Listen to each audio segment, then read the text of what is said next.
Assalamualaikum warahmatullahi wabarakatuh.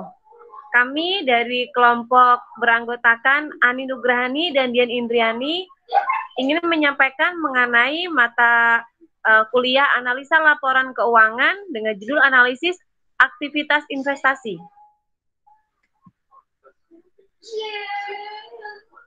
Pengelompokan aset, kita akan membahas mengenai pengenalan aset lancar. Aset lancar atau kurun aset, sumber daya atau klaim atas sumber daya yang dapat langsung diubah menjadi kas sepanjang siklus operasi perusahaan. Golongan utama aset lancar itu ada kas, setara kas, efek, piutang, derivatif, persediaan, dan beban diterima di muka.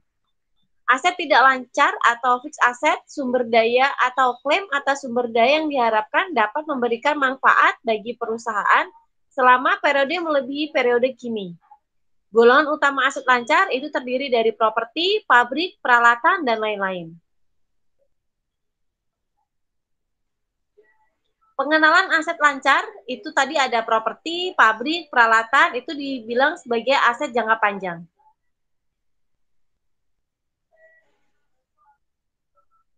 Untuk pengenalan aset lancar berupa aset tak berwujud itu ada investasi, beban-beban yang ditangguhkan.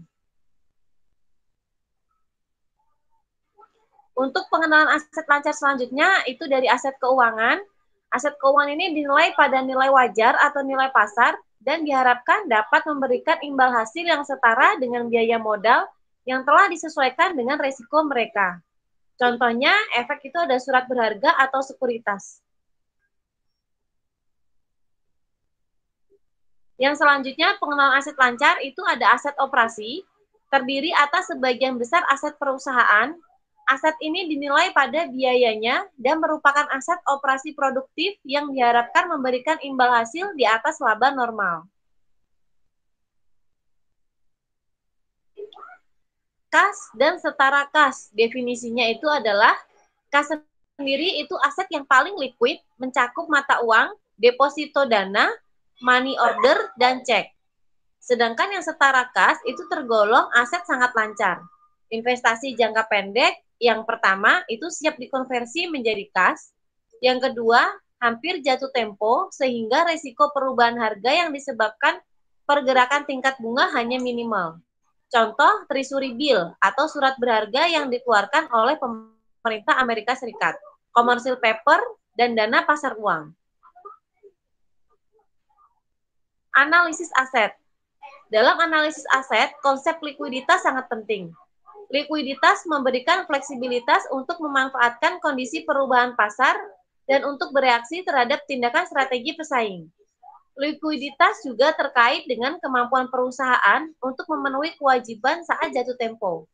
Analisis aset juga mempertimbangkan sejauh mana setara kas diinvestasikan pada efek ekuitas. Perusahaan dapat mengalami penurunan likuiditas jika nilai pasar dari efek investasi tersebut turun. Kas dan setara kas seringkali dibutuhkan sebagai saldo kompensasi untuk mendukung suatu perjanjian pinjaman atau jaminan hutang. Piutang. Definisi piutang sendiri atau receivable itu merupakan nilai jatuh tempo yang berasal dari penjualan barang atau jasa atau pemberian pinjaman. Kelompok piutang itu ada piutang usaha atau account receivable, mengacu pada janji lisan untuk membayar yang berasal dari penjualan produk dan jasa secara kredit. Ada wesel tagihan atau note receivable, itu mengacu pada janji tertulis untuk membayar. Penilaian piutang. Analisis piutang berdampak terhadap posisi aset dan arus laba perusahaan yang sangat terkait. Perusahaan mempunyai pengalaman tidak dapat menagih semua piutangnya. Kolektibilitas piutang, satu kelompok hanya dapat diestimasi berdasarkan pengalaman masa lalu. Resiko analisis ini itu adalah pengalaman masa lalu, mungkin bukan alat prediksi yang layak atas kerugian masa depan atau gagal mencerminkan kondisi yang terkini. Analisis piutang.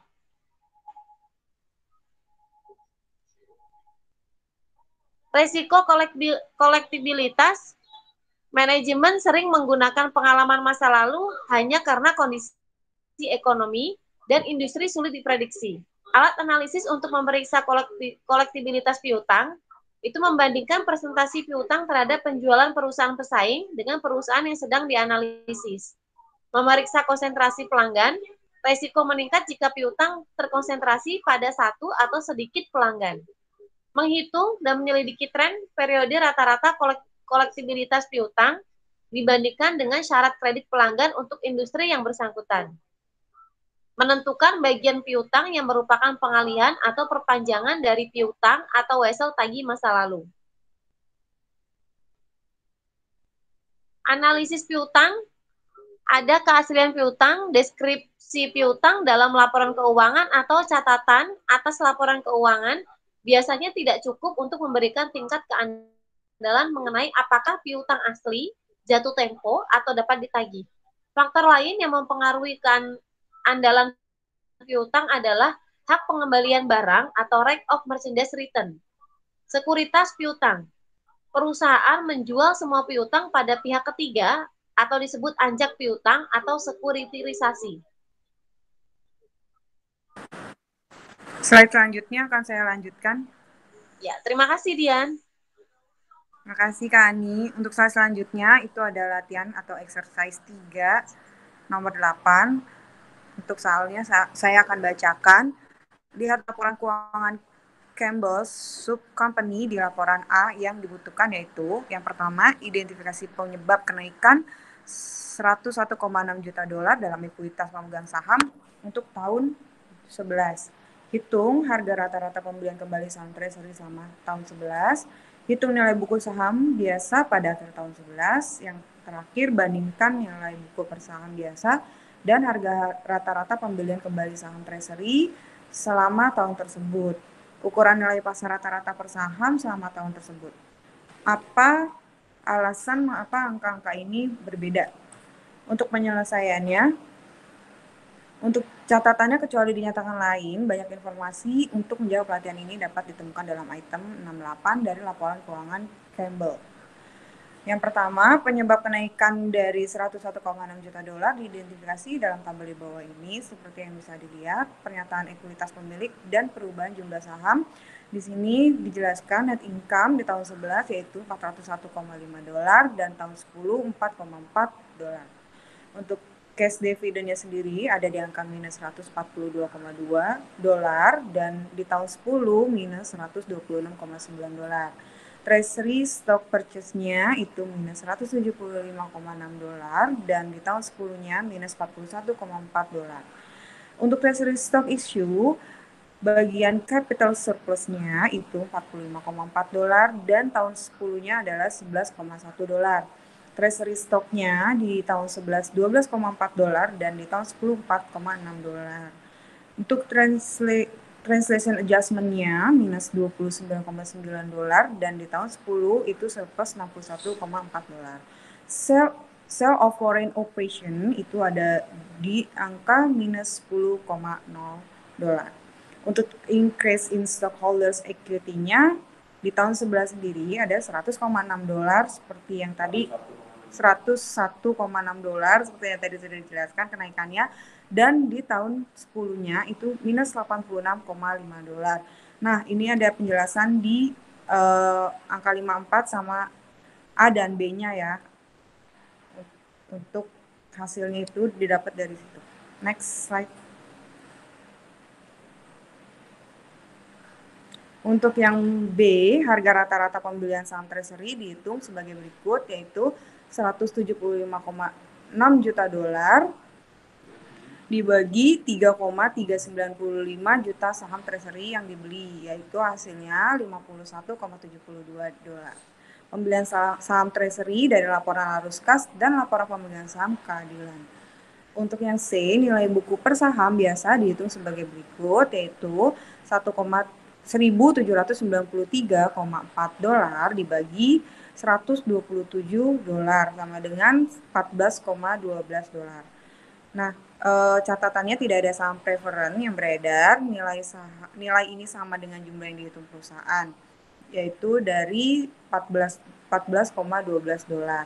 Untuk D, nilai buku per saham biasa adalah 14,12 dolar, namun saham dibeli sepanjang tahun dengan rata-rata sekitar 52 dolar per saham. Indikator nilai pasar selama tahun itu. Faktanya, menurut catatan 24 atas laporan keuangan, saham yang diperdagangkan pada kisaran 70 sampai 80 dolar pada kuartal keempat tahun 11. Ada beberapa alasan mengapa nilai pasar saham jauh lebih tinggi daripada nilai buku saham. Pertama, nilai pasar membatasi keyakinan investor tentang kekuatan pendapatan masa depan perusahaan. Investor rupanya memiliki ekspektasi tinggi mengenai probabilitas masa depan. Kedua, nilai buku dicatat dengan menggunakan konvensi akuntansi seperti biaya historis dan konservatisme. Masing-masing konvensi dirancang untuk mengoptimalkan keandalan informasi, tetapi dapat menyebabkan perbedaan antara pasar dan nilai buku saham perusahaan. Untuk soal selanjutnya, latihan exercise 39, kepentingan kepemilikan dalam suatu perusahaan dilaporkan baik dalam neraca di bawah ekuitas pemegang saham dan dalam laporan ekuitas pemegang saham. Yang dibutuhkan adalah A. Buatlah daftar transaksi dan peristiwa utama yang mengurangi jumlah laba ditahan. Jangan menyertakan alokasi laba ditahan. Yang B. Bagian ekuitas pemegang saham di neraca membuat perbedaan antara kontribusi modal dan laba ditahan. Mengapa perbedaan ini penting? Diskusikan mengapa perbedaan ini penting. Yang C, seringkali terdapat perbedaan antara harga beli dan harga jual treasury stock, namun praktisi setuju bahwa pembelian atau penjualan perusahaan atas sahamnya sendiri tidak dapat menghasilkan keuntungan atau kerugian bagi perusahaan. Jelaskan mengapa perusahaan tidak mengakui perbedaan antara harga beli dan harga jual saham treasury sebagai laba rugi. Penyelesaiannya sendiri untuk yang A, transaksi dan peristiwa utama mengurangi jumlah saldo penghasilan termasuk yang berikut ini. 1. Kerugian operasional termasuk kerugian luar biasa dan debit lainnya. Penyesuaian. 3. Dividen saham. Dividen yang membagikan aset perusahaan seperti uang tunai atau barang. 5. Rekapitalisasi seperti kuasi reorganisasi. Yang B, alasan utama membuat perbedaan antara kontribusi modal dan laba ditahan di bagian ekuitas pemegang saham adalah untuk memungkinkan pemegang saham dan kreditor untuk mengidentifikasi pembagian dividen sebagai aktual distribusi pendapatan atau sebagai pengembalian modal. Identifikasi ini juga perlu untuk mematuhi sebagian besar undang-undang negara bagian yang menetapkan bahwa harus tidak ada penurunan nilai hukum atau modal koperasi dengan pengembalian tersebut modal kepada pemilik dalam bentuk dividen. Konsep modal hukum ini memberikan beberapa ukuran perlindungan bagi kreditor dan membebankan kewajiban atasnya pemegang saham jika terjadi penurunan nilai. Pengetahuan tentang perbedaan antara kontribusi modal dan modal yang diperoleh memberikan pedoman jumlah dividen yang dapat dibagikan oleh perusahaan. Aset yang diwakili oleh modal yang diperoleh. Jika dalam bentuk liquid, boleh didistribusikan dengan benar sebagai dividen. Tetapi aset yang diinvestasikan diwakili oleh kontribusi modal biasanya harus tetap untuk operasi lanjutan perusahaan. Jika aset diwakili oleh kontribusi modal didistribusikan ke pemegang saham, distribusi harus diidentifikasi sebagai pengembalian modal dan karenanya bersifat dividen likuidasi. Pengetahuan tentang jumlah modal yang telah diperoleh selama beberapa tahun setelah penyesuaian dividen juga merupakan nilai bagi pemegang saham dalam menilai kebijakan dividen dan memperoleh indikasi keuntungan masa lalu sepanjang tidak didistribusikan sebagai dividen. Yang C, akuisisi dan penerbitan kembali sahamnya sendiri oleh perusahaan hanya menghasilkan kontraksi atau perluasan jumlah modal yang diinvestasikan di dalam pemegang saham. Dengan kata lain, akuisisi saham treasury oleh korporasi dipandang sebagai likuidasi parsial dan penerbitan kembali berikutnya saham dipandang sebagai aktivitas peningkatan modal yang tidak terkait. Untuk mencirikan untung atau rugi perusahaan ekuitas yang dihasilkan dari akuisisi korporasi dan penerbitan kembali sahamnya sendiri di harga berbeda adalah penyalahgunaan terminologi akuntansi. Ketika sebuah korporasi memperoleh sahamnya sendiri, tidak membeli apapun juga tidak terjadi biaya, harga yang dibayarkan mewakili jumlah yang dimiliki korporasi mengurangi aset bersihnya atau dilikuidasi sebagian. Begitu pula saat berbisnis menerbitkan kembali saham ini dan belum menjual apapun. Ini telah meningkatkan totalnya kapitalisasi dengan jumlah yang diterima. Ini adalah praktik mengacu pada akuisisi dan penerbitan kembali pembendaharaan saham sebagai aktivitas jual beli yang memberikan kesan dangkal bahwa dalam proses ini perusahaan memperoleh melepaskan aset dan jika jumlah yang berada di persaham yang berbeda per saham yang terlibat. Keuntungan atau kerugian hasil. Perhatikan ketika sebuah korporasi membeli saham treasury yang tidak memperoleh aset, juga tidak melepas aset apapun saat saham ini kemudian dijual. Penyelesaiannya, A. Transaksi dan peristiwa utama, Untuk selanjutnya, problem nomor 38. Tingkat diskonto rata-rata tertimbang yang digunakan dalam menentukan nilai setara aktuaria General Energy Corporation dari kewajiban pensiunnya adalah 8,5% dan asumsi tingkat kenaikan kompensasi masa depan adalah 7,5%.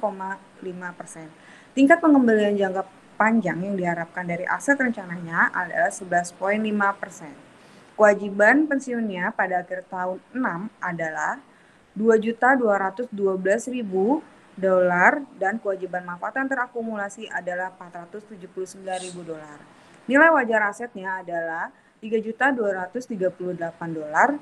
Biaya layanan untuk tahun ke-6 adalah $586. Yang dibutuhkan memprediksi beban pensiun periodik bersih tahun ke-7 General Energy Corporation dengan pertumbuhan biaya jasa sebesar 10%. Amortisasi kerugian yang ditangguhkan selama 30 tahun dan tidak ada perubahan dalam tarif yang diasumsikan lainnya. Tunjukkan kalkulasinya.